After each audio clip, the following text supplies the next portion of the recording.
I never thought that watching my only son get married would end with the bride screaming at me to leave the very hall in New York that I had paid for.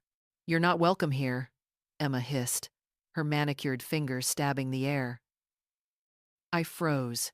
Clutching my purse inside was a check for $50,000 I had written to cover the entire wedding. My son, Ryan, the little boy I once held, stood there staring at the floor. Not a word, not a glance. I swallowed hard, telling myself, don't cry. Don't give them the satisfaction. As I walked out, weaving past guests pretending not to look, I felt something shatter inside me. I had paid for everything, the dress, the flowers, the venue, and they tossed me aside like trash. I sat in my car in the dark parking lot. His venom replayed in my head like a cruel refrain. "You're not welcome here." But the worst part wasn't Emma. It was Ryan, my son. He just stood there like a stranger, head down, too cowardly to defend his mother. My phone buzzed non-stop in the cup holder. "Why did you leave? Are you okay?" "Don't make a scene, Pamela." Not one message asking what I had endured. No one stood by me. A sob rose, but I held it back. I wouldn't cry for them. Not tonight. Instead, I let my anger harden, cold and sharp as steel. They thought I was weak because I stayed silent. They thought they could humiliate me and still enjoy their fairy tale wedding built on my money. Enough. I opened my phone and pulled up the planner's email. My finger hovered over the contact for a moment. Then I inhaled deeply and dialed. 2 rings. Then her cheerful voice. "Hi, Pamela. I'm finalizing the last details for tomorrow. I'm canceling everything," I said flatly. Silence. Then, "I'm sorry. Do you mean cancel it all? The venue, the vendors, every payment? I'm pulling out." "But Pamela, the contracts are under your name. Are you sure?" "It's very last minute." "I'm sure. If I'm not welcome at this wedding, then neither is my money." By the time I drove back to my garage, my hands no longer shook. My anger had sharpened into resolve. They wanted me gone, fine. But they would learn that the entire illusion stood on my shoulders. At my kitchen table, I opened the wedding binder I had painstakingly prepared for Ryan and Emma. Every page, every contract reminded me of my generosity. They had given nothing but Pinterest pictures and demands. Every invoice, every signature, every payment was mine. I started calling. First, the venue. "This is Pamela Johnson, contract holder for the Johnson Miller wedding tomorrow. I'm canceling immediately." Silence. Then a hesitant voice. "We'll take care of it." Then the florist, the caterer, the photographer. With each call, my spine straightened. This wasn't their wedding, it was mine. Paid for, arranged, sustained by me. And if I wasn't welcome, neither was my money. When I ended the final call with the band, I allowed myself a cold smile. Tomorrow, they would wake up believing they were stepping into a fairy tale, but there would be no flowers, no food, no music, only the wreckage of their arrogance. I opened each PDF contract, seeing my name, my signature, my billing address. They loved my money more than they loved me. Emma had once promised, "We'll pay half back once Ryan gets promoted." Laughable now. The contracts were clear. Cancellations by the client forfeited deposits. But I was the client. Not Emma, not Ryan. A thrill ran through me. Without me, they had nothing. The slam of a car door outside pulled me back. Through the blinds, I saw Ryan's car. My heart clenched at the sound of hurried footsteps toward my door. The pounding began. "Mom, open the door. We need to talk." I stayed still. Louder. "Mom, I know you're in there." I sat in. Silence. fists tight in my lap. After a while, I heard his frustrated voice. You can't do this. This is my wedding. A bitter smile tugged at my lips. No, Ryan, not yours. It never was. No, I said calmly. For them, it was once a gift from me, and now it's gone. Mom, please, you can't. We'll lose all the vendors. Emma is in tears. She should have thought of that before she threw me out of the event I paid for. A flood of texts lit up my phone from Emma. You bitter, jealous old woman. You've always hated me. I can't believe you'd ruin Ryan's life out of spite. Stay away from us. You're toxic. Did you see the texts Emma just sent me? I asked. She's just upset, Ryan muttered. No, that's her true face. My voice hardened. Goodbye, Ryan. And I hung up. I sat there, chest heaving. The phone buzzed again. Emma's name glowing on the screen. I set it face down. Tomorrow, their castle in the sky would collapse, and for the first time, I wouldn't be there to save it. Before 9 a.m., the knocking started again. Mom, open the door. We need to talk. I didn't move. I had barely slept. My coffee still sat on the kitchen table.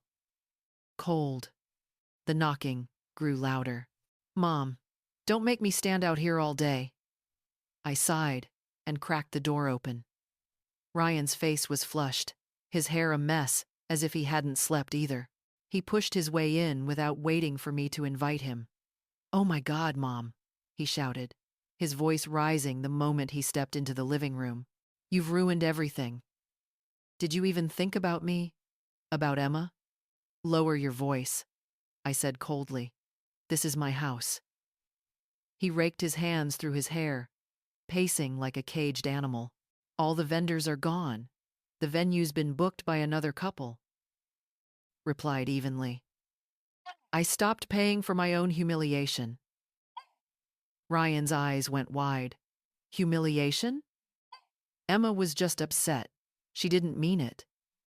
She meant it, I said firmly. She stood in front of everyone and threw me out.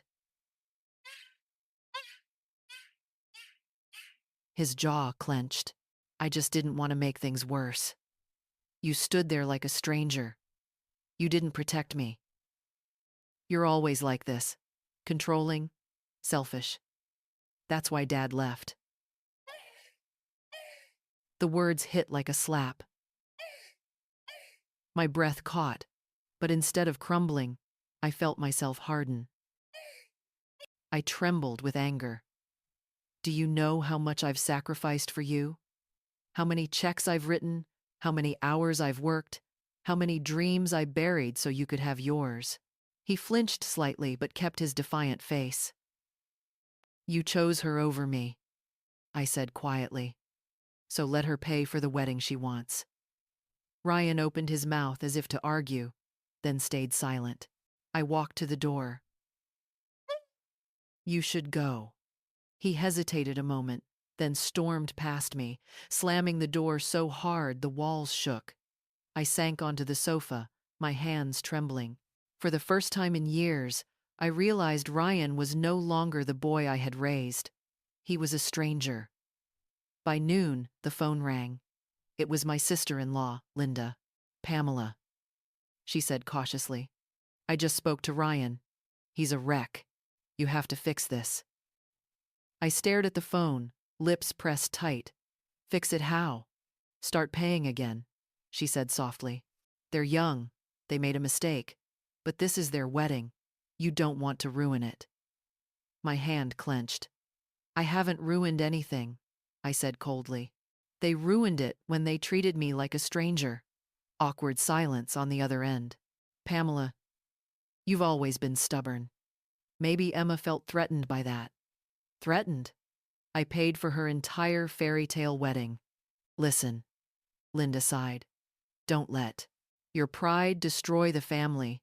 Be the bigger person. I hung up without replying. My ex-husband, Ryan's father. Ryan just called me. He's losing it. I don't know what happened at the rehearsal dinner, but canceling everything is too much. Too much? My voice rose despite my effort to stay calm. Mark, where were you when Emma threw me out in front of 50 people? Where were you when our son stood there like a coward? Don't reopen old wounds. He cut in. This isn't the time. Just let them have their day. Be the bigger person. I've heard that again, I said bitterly. It's just code for keep paying and stay quiet. Pamela, don't be dramatic. Goodbye, Mark. I hung up. In the window pane, my face looked pale and tired. To them, I wasn't family. I was a walking wallet. The realization didn't crush me. As I expected, it seeped into my bones, cold and heavy. They thought I was weak because I loved them.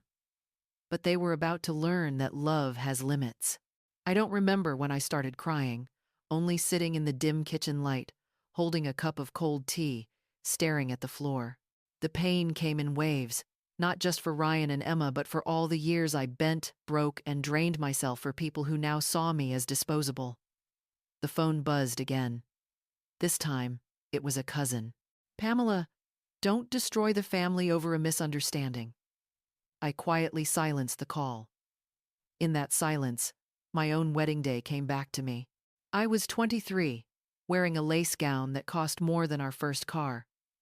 That morning, my mother-in-law pulled me aside and whispered, "Quiet women make the best wives. Don't make waves."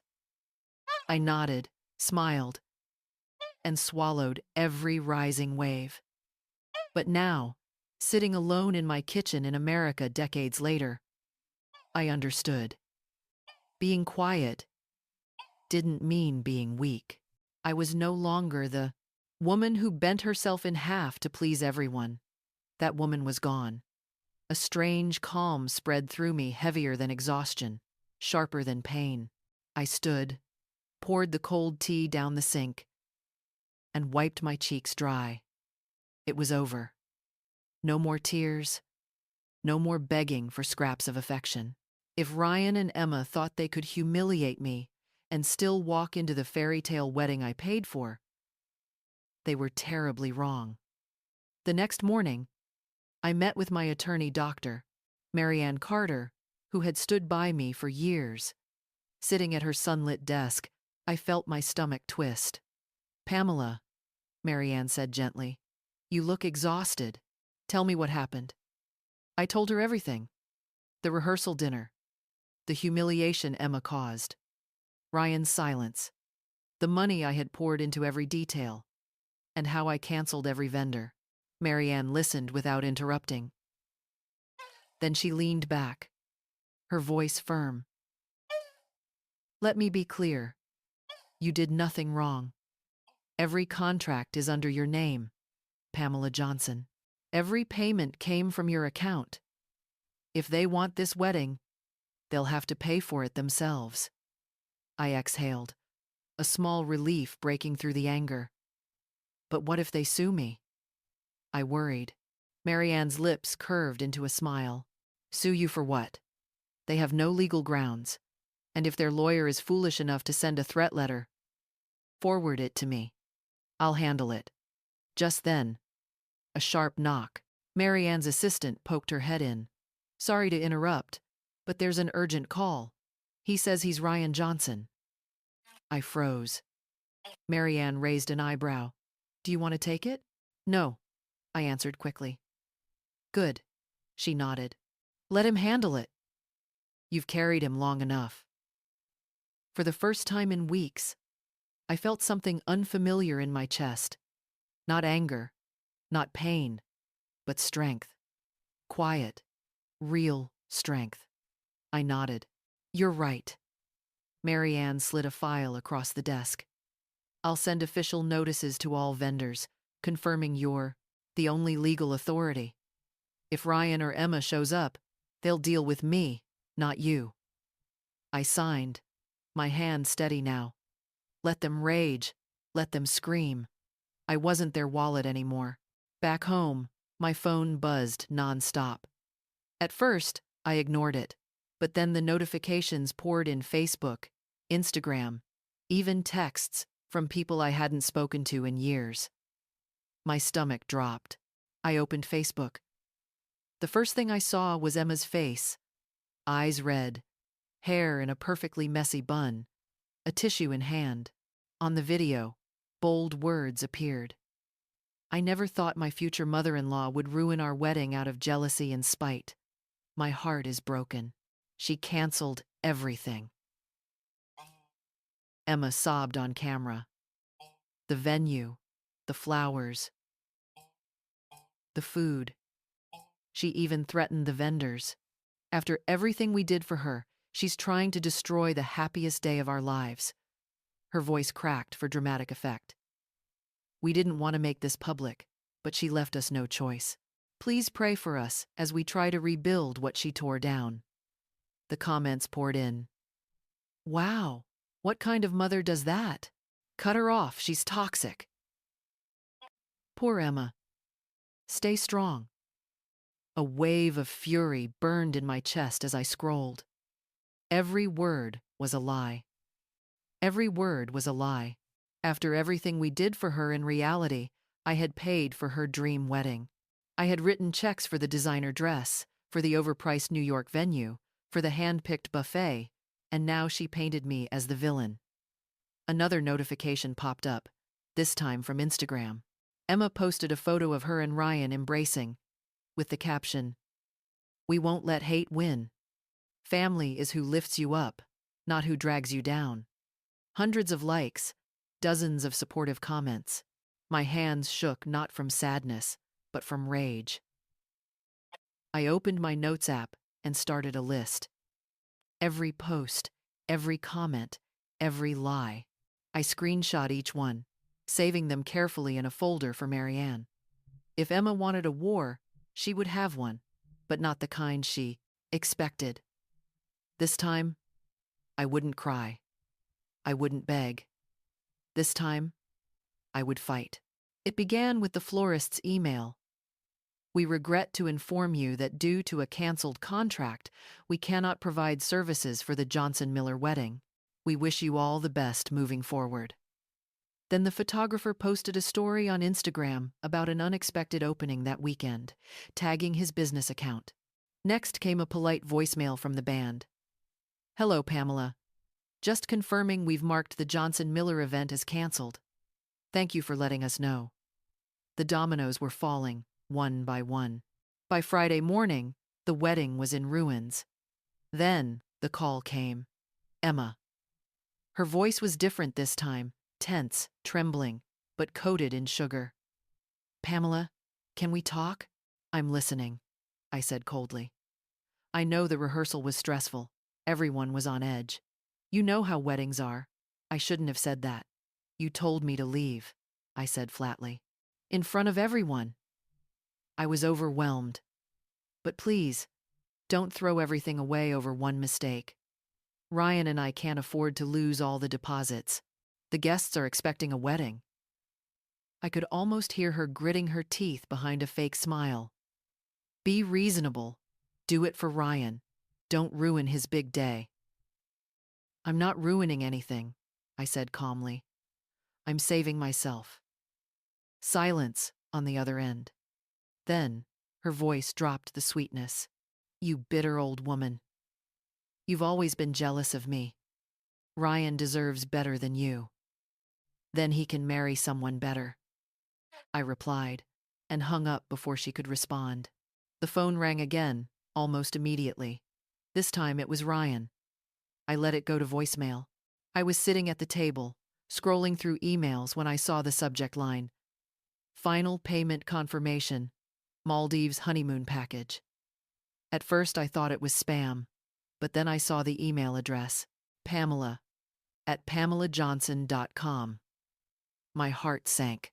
I opened it.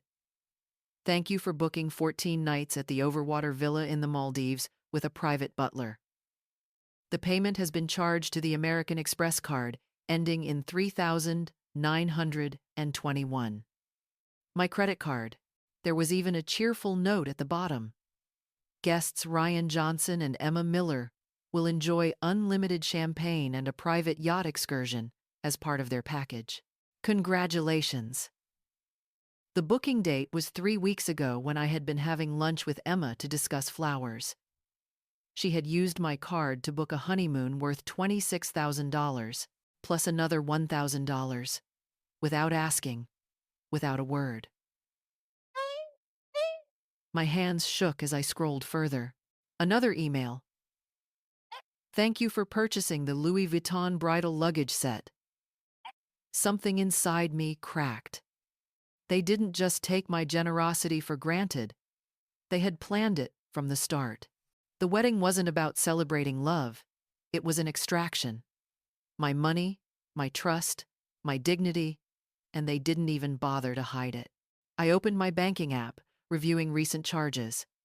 $12,400 at Emma's boutique, $8,950, $50 for a private chef deposit, $3,200 for a Maldives spa.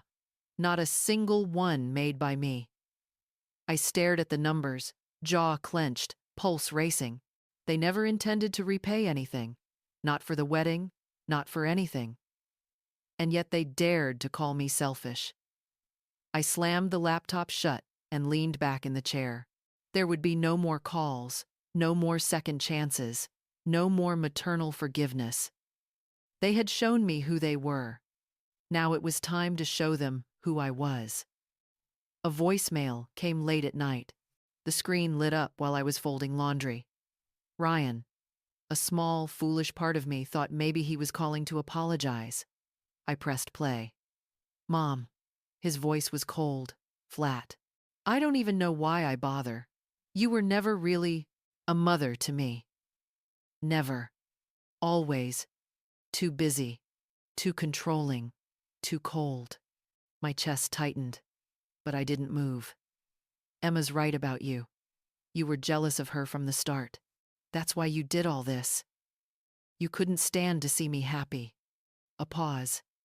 Then a deep breath. No wonder Dad left you. Now I get it. That's who you are. Lonely. Bitter. Always the victim. And now you've destroyed the only good thing in my life. The line cut off. I sat there, staring at the phone. Not a single tear fell. Not this time. Instead, I felt hollow, as if the last fragile thread had snapped. Slowly, I pressed delete. The message disappeared, and with it, the last thin connection to the son I once loved more than myself. Better to be alone than exploited. I set the phone down, turned off the light. It was over. The next morning, I sat in Marianne Carter's office, hands wrapped around a cup of cold tea. She had read through all of Emma's posts and Ryan's cruel voicemail. Marianne's face was calm, but her eyes flashed with a sharpness I had never seen. This isn't arrogance anymore, she said. This is harassment, and we're going to put an end to it. She slid a draft across the desk. Cease and desist. Harassment, defamation, unauthorized use of funds. I read it, my heart pounding, not with fear, but with something firmer, clearer. We'll send it directly to Emma. One by certified mail, one by email, one to her parents. They need to understand. If this continues, there will be consequences. I nodded. Marianne opened another folder. As for Ryan, did you know he's still withdrawing from the joint account you opened for him back in college? I froze. I thought he had stopped years ago. No. In fact, last month he withdrew $7,500, right after you paid the venue deposit. The blood drained from my face. We'll freeze that account today, before he drains it completely. I hesitated a moment. That account had once been a promise. Mom will always be here for you. Consider it done. As she read the legal notice aloud, I realized I wasn't shaking. I wasn't crying, and I wasn't even angry anymore. For the first time in weeks, I felt steady. Ryan and Emma had taken too much from me: money, dignity, even my role as a mother. They wouldn't take anything else. "You've done everything right, Pamela," Marianne said with a small smile. "If they want a wedding, they'll have to pay for it themselves." I exhaled. Let them try. By the weekend, their fairy tale facade was cracking. Emma posted on Instagram a photo of her holding Ryan's hand with the caption, "Staying strong in these difficult times. Please respect our privacy." The comments were full of pity and curiosity. What happened? Weren't they getting married this week? 2 hours later, Linda, my sister-in-law, texted, "Pamela, did you really cancel the wedding? Everyone's talking." I didn't reply. It wasn't my job to explain anymore. Then came a call from an unknown number. I hesitated, then picked up. "Pamela, this is Mr. Miller, Emma's father." His voice was tense, every word clipped. "I don't know what Emma said at the rehearsal, but surely you're not going to ruin the entire wedding over a misunderstanding, are you?" I stayed silent, waiting for the real reason. Finally, he sighed heavily. "Listen, if this is about money, I have to admit, our family is struggling. But I'm sure we can work something out, if you would just reopen the payments." There it was. I almost laughed. The man who once wouldn't give me the time of day was now begging. "No," I replied. "Handle it yourself." Do you realize what this will do to Emma? The guests? The honor of both families? I hung up in the middle of his sentence. The next day, an add-in marker email arrived from the venue manager. "As per your cancellation request, the Johnson Miller wedding has been removed from the schedule. Please note, that date has been booked for another client." Their dream wedding wasn't just canceled, it now belonged to someone else. I pictured Emma screaming at Ryan, her parents sitting helplessly on the couch. But I didn't feel satisfaction. I felt nothing at all. Sunday night, another email came, the subject line twisting my stomach. "Let's move past this, okay?" I clicked it open. "Mom, we know things got too heated," words were said. "Emma and I talked, and we're willing to let you attend the wedding if you behave appropriately and don't make things awkward. This is our day. Please don't turn it into yours. Let's move forward and continue as a family. Ryan." I stared at the screen, jaw tight. "Forgive me?" A bitter laugh tore out of me before I could stop it. At first it was sharp, short. Then it grew, shaking my body with its harshness. "Forgive me. After I funded their fairy tale. After Emma threw me out of the rehearsal like a hired help. After Ryan stood silent while I was humiliated. Now they thought I needed their forgiveness." I wiped tears from my eyes, not from sadness, but from laughing too hard. I opened the reply window, fingers hovering over the keyboard. But I typed nothing. They weren't worth a response. Instead, I shut the laptop and pushed it aside. They could keep their tiny illusion. I was done playing the fool. The wedding day still came. A bright Saturday morning in June, just as Emma had always wanted. I woke up in a California hotel room, scented with eucalyptus, the window framing the glittering ocean. That afternoon, I stretched out on a lounge chair, hair wrapped in a towel, a glass of chilled champagne in hand. A notification popped up. "Today's the big day. Can't wait to see you both at 2 p.m. A guest who had claims. Had no idea the fairy tale had collapsed. I sipped the champagne and smiled softly. At exactly 2 p.m., I imagined the ballroom now filled with flowers and laughter for another couple. Nothing to do with Ryan or Emma. The thought didn't bring me glee, but peace. For the first time in years, I felt truly light. I raised my phone, snapping a picture of the endless blue sea, the sunlight sparkling on the waves, the champagne glass glowing in the corner. The caption was simple: the best decision of my life. No names, no context. But I knew they would see it and understand. By the following week, whispers had turned into noise. On Emma's Instagram, a comment appeared. Didn't Pamela pay for everything? This makes no sense. At first, her friends defended her. Don't lie, that woman is toxic. But then, someone else chimed in. My cousin works at the venue. Pamela paid for all of it. Emma and Ryan didn't spend a dime. And just like that, the facade shattered. Screenshots of the Maldives honeymoon charged to my card spread on wedding forums. Online voices grew sharper. They used her money for the wedding and the trip, then trashed her. Shameless. Even Ryan's old classmates commented. No surprise. He's always been led around by women. I didn't comment, didn't like anything. I quietly saved every piece of evidence. By evening, Linda called. Pamela, I'm sorry. We believed Emma. Thought you were sabotaging out of spite. But now, people are starting to see the truth. You're not alone anymore. I said nothing. I didn't need pity. What I had for the first time was clarity. For years, I had let people take from me again and again. Convincing myself keeping the peace was my duty.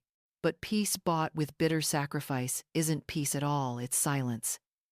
And I was done being silent. The rumors spread like wildfire. Emma's Instagram went dark. Ryan's profile picture disappeared. People weren't whispering anymore. They were mocking.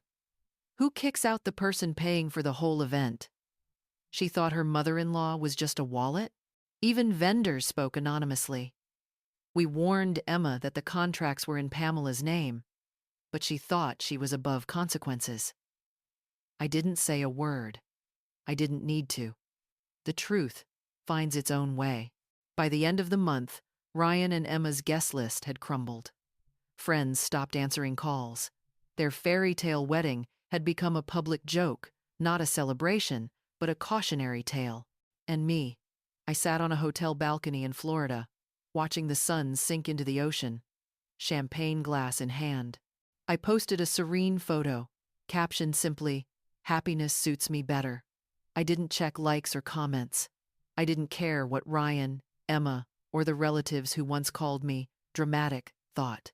This wasn't for them. This was for me. The next morning, my phone buzzed. A text followed. Can we talk? We were wrong. I powered off the phone, laying it face down on the table. For years, I had let others drag me into their storms. Now, I chose peace, and peace meant never returning to that chaos again. They thought they could humiliate me and still live off my generosity. They were wrong. I wasn't their wallet. I was their wake-up call. This story is fictional, but based on real events from life.